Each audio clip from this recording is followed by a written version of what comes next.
예, 안녕하십니까. 한사도 튜브의 한사도입니다.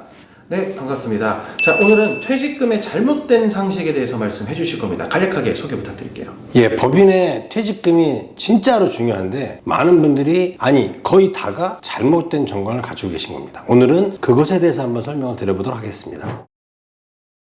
법인들 정관의 퇴직금 규정이 어떤 문제가 있는 거죠? 네, 많은 대표님들이 정관에 3년 평균 보수의 10분의 1 곱하기 근성연수 곱하기 3배수 이게 맞다고 알고 계시는 거죠. 그런데 잘못됐다는 겁니다. 올바른 퇴직금 정관은 세법 규정 5가지 중에 대표님과 회사에 적합한 한 가지를 선택해서 정관에 삽입하는 것이 올바른 정관입니다. 예를 들어 업력 20년, 3년 평균 보수가 1억인 대표님은 기존 정관은 4억 5천 한 가지입니다. 하지만 저희는 5가지의 규정을 적용해서 4억 5천, 4억 9천, 5억 4천, 6억 1천, 20억 중 한 가지를 대표님에게 적합한 것을 선택해 놓습니다. 아마도 20억 선택이 맞는 거겠죠. 법에 명확하게 나와 있습니다. 단지 세법을 보는 관점과 해석의 차이 때문에 이런 차이가 발생을 하는 겁니다. 업력 20년, 3년 평균 보수 1억인 대표님의 퇴직금은 4억 5천 아니면 20억.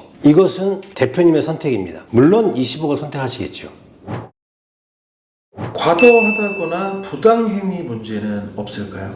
대기업의 대표도 아니고 임원이나 고문인 경우에도 10년 이상 근무하면 30억에서 60억의 퇴직금을 가져갑니다. 그런데 창립해서 20년 동안 고생한 대표님의 퇴직금 20억이 과연 과도하다고 말할 수 있습니까? 절대 아니죠. 법이 없는 것이 아니라 세법 규정에 근거한 퇴직금에 의해서 지급이 됐는데 어떻게 부당행위를 할 수 있겠습니까? 그리고 일반적이진 않지만 판례와 세법 규정을 준수해서 만들어진 합법적인 구조이기 때문에 부당행위의 문제는 전혀 문제되지 않습니다. 그런데 굳이 대표님이 퇴직금을 20억까지 높일 필요가 있나요? 혹시 뭐 주변의 눈치 같은 걸 좀 보일 텐데.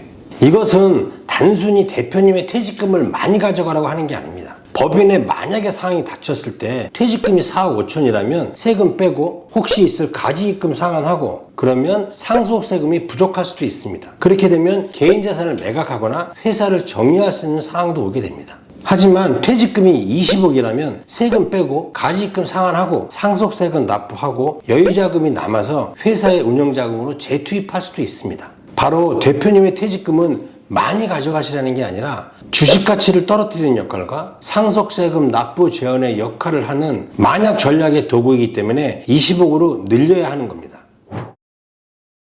퇴직금은 만약에 어떤 일들이 생길지 모르는 대비하기 위한 그 준비, 그것만 필요할까요? 아닙니다. 만약에 대표님께 문제가 생겼을 때 발생되는 가업 상속 문제나 자녀에게 사전에 증여하기 위한 가업 승계 전략에서도 중요합니다. 중간정산 퇴직금이 크게 되면 주식 가치가 떨어져서 증여세금이 줄게 됩니다. 그러면 증여세 납부 제한 마련도 용이해집니다. 결국 대표님의 퇴직금은 승계 전략, 만약 전략, 출구 전략 모두에서 세금을 줄여주는 역할을 하는 도구입니다. 오늘은 법인 대표님의 퇴직금의 중요한 문제점들을 설명드렸습니다. 궁금한 거 있으시면 댓글 남겨주시고 한사도TV의 한사도였습니다. 감사합니다.